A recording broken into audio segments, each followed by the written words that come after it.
Hey friends, welcome back to Unpolished but Called.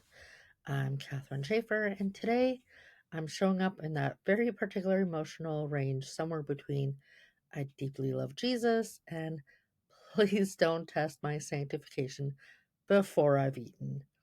And honestly, that might be the most accurate posture for talking about James, son of Zebedee, because James lived in that tension long before we ever did.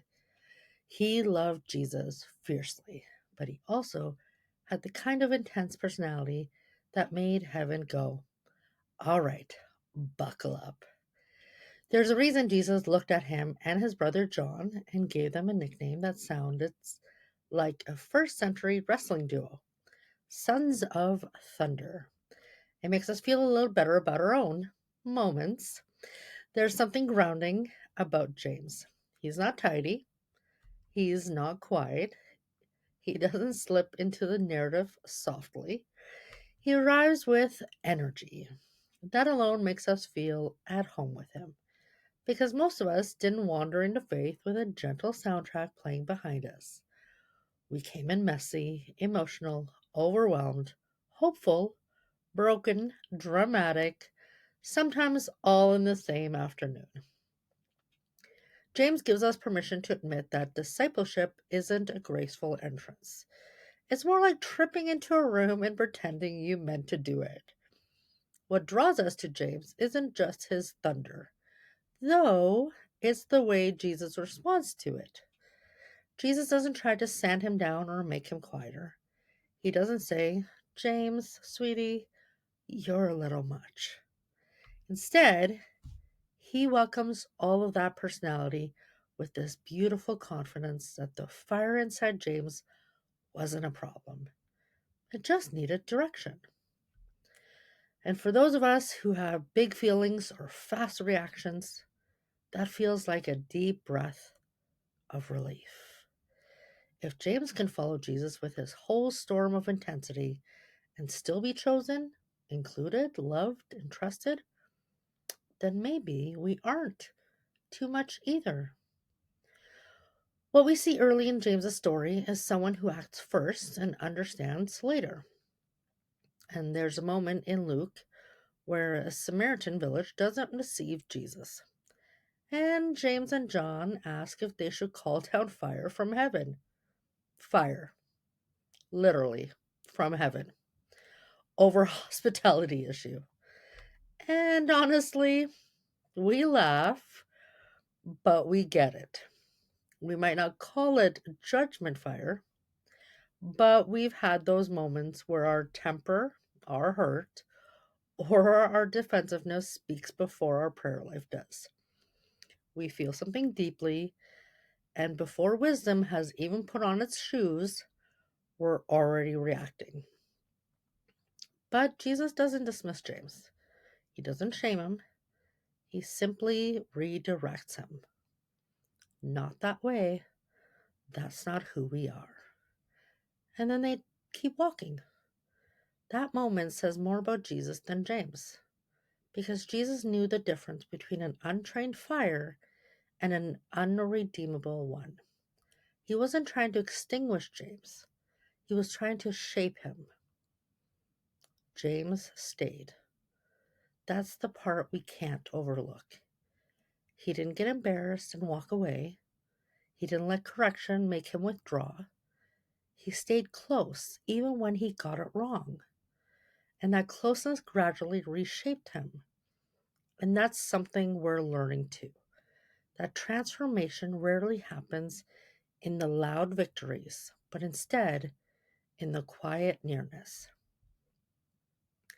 James is especially meaningful because he isn't always front and center, but he's always near Jesus. He's one of the three Jesus brings into the most intimate moments: the raising of Jairus' daughter, the transfiguration, and the Garden of Gethsemane. These aren't random scenes. They are the kinds of moments that teach us what real strength looks like: a whisper that raises the dead, a glory that reveals heaven, and a surrender that saves the world. Imagine how all that would affect someone like James. The same man who once suggested heavenly fire now watches Jesus choose healing instead of revenge. He watches Jesus reveal divine identity, not through dominance, but through radiant humility. He watches Jesus kneel, pray, weep, and yield. All of this is rubbing off on him slowly, quietly, deeply. And it's happening to us too, whether we notice it or not. We came into faith with all kinds of instincts, some beautiful, some chaotic, and over time, as we follow Jesus through our own raising moments, our own mountaintop seasons, and our own Gethsemanes, something starts shifting inside us. We begin to see strength differently, courage, love, all differently. Our fire doesn't leave, it just starts burning in a new direction. What's powerful about James is that he didn't change overnight. His transformation wasn't a sudden switch from impulsive to serene. It was a process shaped by proximity. And that's something we forget in our own lives. We want instant spiritual maturity, instant emotional healing, instant wisdom. But Jesus works slowly and kindly with people like us, people with thunder in their bones. We see ourselves in James because he represents the part of us that tries hard, loves fiercely, and sometimes misfires spectacularly. But the more he stays close to Jesus, the more that fire becomes strength rather than chaos.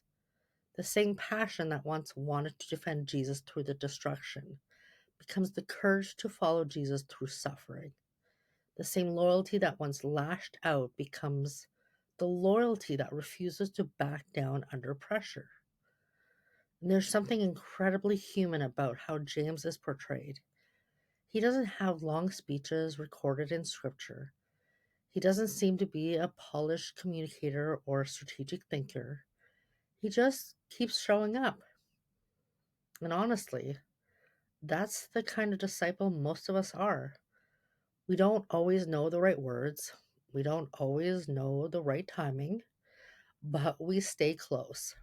And that counts for more than we realize. James also teaches us that God uses the parts of us we used to think were flaws. The fire in him wasn't the problem. It just needed purpose. That gives us so much hope because we've spent years trying to quiet our intensity or soften our emotions, thinking they make us less spiritual. But maybe God isn't trying to silence those things. Maybe he's simply trying to direct them.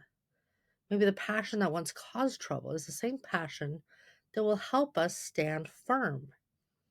Maybe the empathy that once overwhelmed us is the same empathy that will help us love people well. Maybe the instinct to react is the same instinct that refined will help us respond with courage. James shows us it's less about changing who we are and more about letting Jesus shape who we already are. And while we often talk about the bold beginnings of James's story, we rarely talk about the quiet ending. James is the first apostle martyred. Acts tells us this in a single sentence, almost too small for the weight of it. He was killed by the sword. He doesn't give a final speech. There's no dramatic farewell. Scripture doesn't record his last words. But maybe that's fitting. Maybe James's biggest transformation wasn't something he said. It was something he became. He became steady. He became anchored. He became courageous in a way that didn't need thunder, because his devotion spoke louder than any storm inside him. And that's where we find ourselves, reflected again. Not in the dramatic gestures or the big moments, but in the quiet, steady courage of following Jesus, even when faith costs us something. even when we're misunderstood, when our emotions flare up, when our past selves tug at us. We're learning to let our fire deepen into conviction instead of flaring into chaos. James reminds us that God isn't waiting for us to become different people. He's shaping the people we already are. Our personalities aren't accidents. They're raw materials. And under the hands of Jesus, every raw material becomes something beautiful, something useful, something purposeful. And maybe that's why James feels like family to us. He shows us what it looks like to bring our whole selves, thunder included, to Jesus and trust him to make something holy out of it. So James's story takes a turn that feels less like a new chapter and more like the natural deepening of everything we've already seen in him. He doesn't suddenly abandon his intensity or grow into someone calm and mild. Instead, the fire inside him quiets in a way that feels stronger, not smaller. It's like watching thunder learn how to hold itself with purpose. Something in him shifts from reacting to responding, from protecting Jesus the wrong way to trusting Jesus the right way. What's beautiful is that this shift doesn't erase his fire. It refines it. We tend to picture spiritual maturity as becoming less intense, less emotional, less reactive. But if James teaches us anything, it's that growth isn't about turning down the volume of who we are. It's about letting Jesus tune in. And tuning in doesn't happen instantly. It happens through exposure, presence, through bumping into our old instincts and choosing better ones over time. We imagine those quiet conversations on the road, those late night campfires, those moments when Jesus pulled the three, Peter, James, and John, a little closer. It wasn't favoritism, it was formation. Jesus was shaping something unique in all of them. Where Peter needed stability and John needed identity, James needed direction. His heart was never the problem. His heart just needed the right target. If we're honest, that's true for us too. We came to Jesus with fire from our wounds, fire from our passion, our longing to get things right after getting so many things wrong. And Jesus didn't look at our fire and say, tone it down. He said, stay close. Let me teach you what this fire is for. So James stayed close, and that's the part that keeps echoing. The more we sit with his story, the more we realize how much of discipleship is simply refusing to leave, even when we don't understand, even when we fail, when we feel out of place, when our instincts is to protect Jesus in ways he never asked for. James didn't have the most lines in scripture. He didn't have the most dramatic moments, but he kept showing up, kept walking, and his feet stayed near Jesus even when his emotions didn't know where to land. And slowly, the rough edges of his thunder began to turn into courage. And courage looks different for people like James and people like us. It's not quiet. It's not passive. It isn't thin or fragile. It's not the kind of courage that only works when life behaves itself. It's the courage that comes from a heart that's been redirected rather than replaced. A heart that used to flare becomes a heart that stays. A heart that used to burn outward becomes a heart that burns through hardship. A heart that used to speak too fast becomes a heart willing to listen to God even when silence feels uncomfortable. And that kind of courage doesn't show up overnight. Nope. It shows up through those mountaintop moments where Jesus reveals his glory. through the heartbreak moments where we see him suffer, through the miracles that stretch our faith and the confusion that humbles it, through the mundane days of walking dusty roads without any clue what's coming next. And James lived all of that. And the fire inside of him started learning how to breathe instead of explode. The moment on the Mount of Transfiguration is one we come back to because it's changed something in James.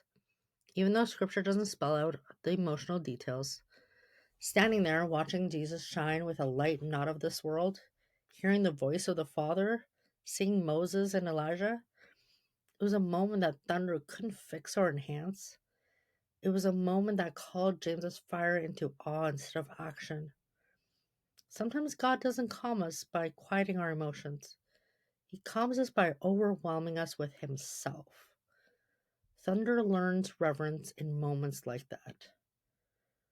But the Gethsemane moment is just as formative. James watched Jesus wrestle with sorrow so deep it pressed the edges of life. He watched the bravest man he'd ever known sweat blood and whisper prayers that sounded like surrender and strength braided together. And maybe something clicked in him. Strength isn't always loud. Courage isn't always reactive. Love isn't always dramatic. Sometimes the truest thunder is the one willing to kneel. That moment prepared James more than he realized. It prepared us too. When we think about it, we've watched Jesus meet us in our dark nights, our uncertain places, our grief-filled prayers, our surrendered moments. We've watched him show a kind of courage we don't naturally possess. And something in us shifts. We start wanting his kind of strength instead of our own. And right there, that's where transformation begins. It's not about losing intensity. It's about learning where to aim it. James's final recorded moment is quiet. As I mentioned, almost startling so. Herod executes him early in the book of Acts, and scripture only gives us one sentence. That brevity isn't a dismissal, it's a portrait. James didn't need a speech at the end because his life had become the sermon. His courage spoke louder than any farewell message could. The man who once wanted to call down fire was now willing to stand firm without making noise. His thunder had matured into resolve. That single sentence holds decades of formation. It reminds us transformation isn't always seen in the dramatic gestures, but in who we become when faith costs something. And it also reminds us that Jesus didn't pick James because he was calm. He picked him because he would stay, because he would learn, because he would let Jesus redirect the parts of him that were more fire than wisdom. We feel the weight of that lesson. We're learning it too.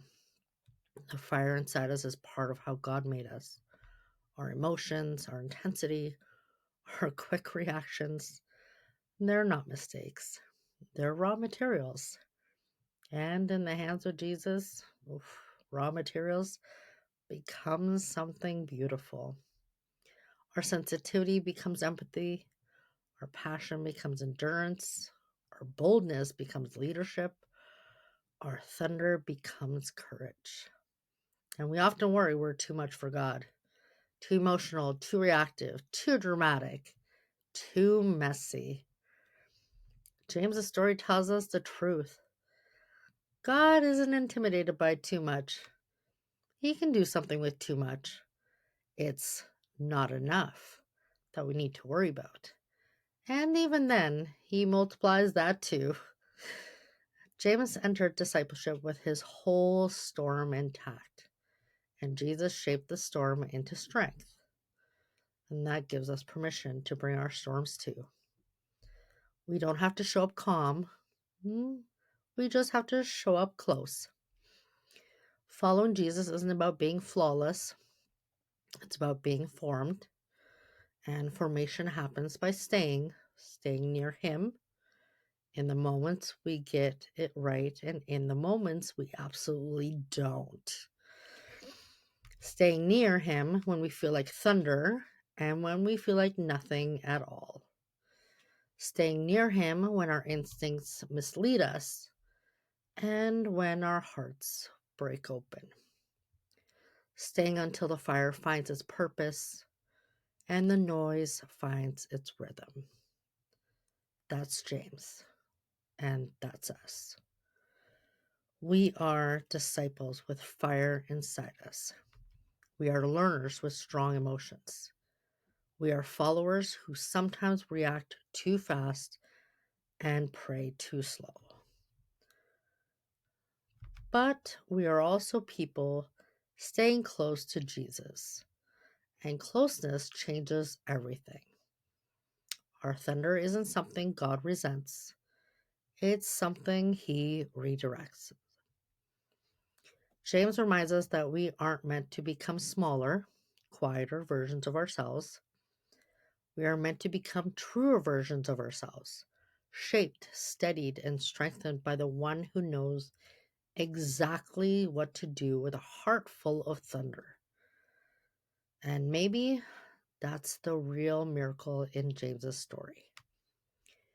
He proves that Jesus builds his kingdom not through people who have everything figured out, but through people who bring everything they are, including the fire, and let him shape it day by day. That's transformation, and it's ours too. Thanks for sitting with James today. His fire, his flaws, his formation, and the way all of it mirrors our own journeys. There's something comforting about realizing that discipleship has never been neat. It's never been about having a polished personality or a calm spirit or a perfect reaction time. Jesus chose thunder on purpose. He chose intensity on purpose. He chose people who felt things deeply, who moved quickly, who spoke boldly, who needed guidance, who needed grace. People like James, people like us. And maybe that's the part we need to carry with us this week or into our next week. We aren't disqualified by the parts of ourselves we think are too much. We aren't behind because we're still learning how to aim our emotions in the right direction. We aren't failures because our passion gets messy or our loyalty gets loud. Jesus isn't looking for perfect disciples. He's looking for present ones. And when we say close, really close, He takes our thunder and shapes it into courage. He takes our passion and turns it into strength. He takes the messy parts of us and makes them meaningful, purposeful, and beautifully used in the kingdom. So if you see yourself in James, and let's be honest, most of us do, be encouraged. Growth doesn't require you to stop being who you are. It just invites you to stay near the one who knows exactly how to shape who you are. Thunder isn't something God avoids, it's something He transforms. Thanks for joining me today on Unpolished but Called. If this episode stirred something in you or helped you see your own walk with Jesus a little bit more clearly, make sure you follow and subscribe so you don't miss the next episode in our December Disciple series.